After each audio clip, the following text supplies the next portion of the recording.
The crow had flown all morning beneath the burning sun, her wings heavy, her throat dry as dust.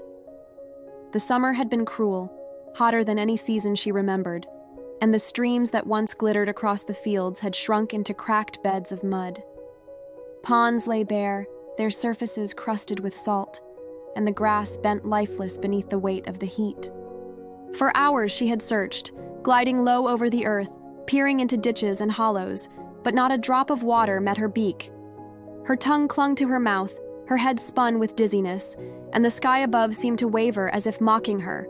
Hunger she could endure, but thirst was a fire that burned her from within, and it drove her onward in desperation. At last, near the edge of a deserted road, she spotted something that made her heart leap. It was a tall, earthen pitcher, standing crookedly beside the ruins of a cottage. Perhaps it had once held water for a traveler, perhaps it had been forgotten, but whatever its story, it now stood in the dust, its shadow stretching long. The crow swooped down, her wings beating with frantic hope, and perched on the rim. She peered inside and nearly wept for joy. At the very bottom, shimmering faintly in the dim light, there was water. Not much, only a thin pool, but enough to quench her thirst, if only she could reach it. She thrust her beak down eagerly, stretching as far as she could, but the water lay too deep. Her beak scraped the cool clay. Droplets gleamed just beyond her reach, but she could not touch them.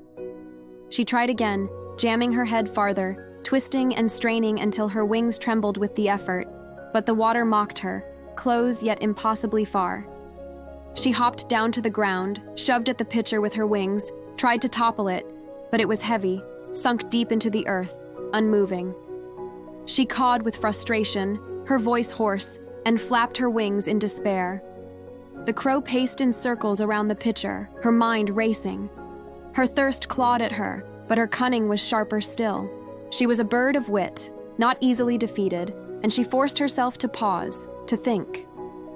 As she peered at the earth, she noticed small stones scattered across the ground, smooth and round, left by the crumbling ruins of the road.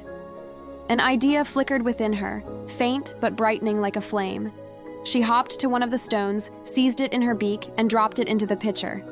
It fell with a hollow plink, and she saw the water ripple and rise just the slightest bit. Her heart raced. At once she understood. If she could not reach the water, then she would bring the water to her. Again she seized a stone, then another, dropping each into the pitcher. Each time the water trembled and lifted inch by inch.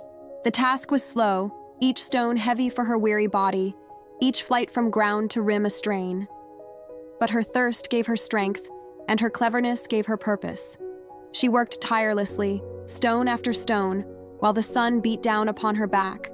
Sweat dampened her feathers, her wings ached, but still she continued. Other birds soon noticed her strange labor. A sparrow landed nearby, tilting his head. "Crow, why waste your strength?" he chirped. "There is no way to drink from such a deep vessel. Better to fly on and hope for a puddle." But the crow ignored him, her beak already clutching another stone. She dropped it, heard the plink, saw the water rise a little higher. A pigeon cooed from the roof of the ruined cottage. "Foolish bird, you will exhaust yourself for nothing. The sun will set, and you will die here with no more than bruised wings. Abandon this madness." But the crow did not answer. She kept working, stone after stone, her determination steady as the shadows lengthened. By the time the sky turned red, the water had risen almost to the rim.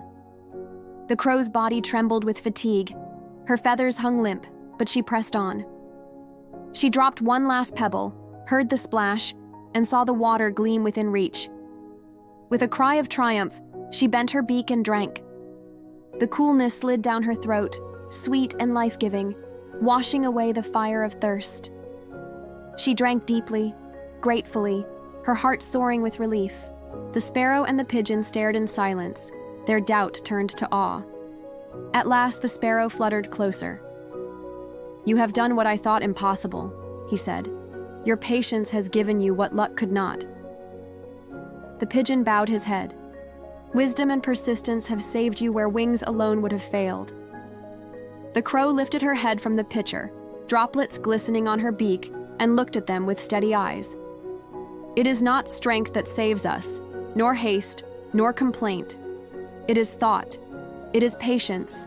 It is refusing to give up when hope seems as dry as the earth itself. Then she spread her wings and rose into the crimson sky, her body light, her spirit triumphant. From that day, the tale of the crow and the pitcher traveled from nest to nest, from field to field. Parents told it to their young, not as a story of thirst, but as a lesson of cleverness and perseverance. And whenever a creature faced a task that seemed too great, they remembered the crow, who raised water from the depths with nothing but stones and the will to try.